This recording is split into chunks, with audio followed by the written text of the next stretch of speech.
I want to trace wood back from its end users to its source in the forest. Demand has been growing in both East and West, and my first stop is London, where I was recently studying. For some years, Joachim Gratzfeld of Botanic Garden Conservation International has been working on preserving the trees that produce wood. He takes me to the herbarium in Kew Gardens to show me how wood or agarwood is created. So this is the agarwood tree? Yes, so basically there is two genera, which is Aquilaria and Gyrinopsis, which are the main groups of plants that produce agarwood. When a tree is wounded and has open bark, whatever. By what? It can be insects, it can be maybe a storm, can be many different things. So then it provides an entry for microorganisms, fungi. The counter-reaction of the tree is to produce a resin, and it's this resin that then shows in these black spots. The sad truth is that the tree only becomes valuable when it's infected and generating antibodies in the form of agarwood.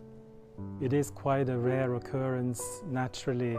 Sort of one in 10 trees, as I said before, is sort of usually shows signs of agarwood production, while the other plants in the same population may not necessarily have agarwood, and that's why it's a very rare resource.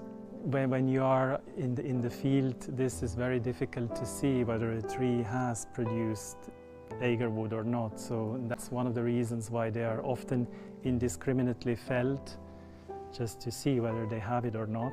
And this is one of the reasons why the species have become so threatened these days.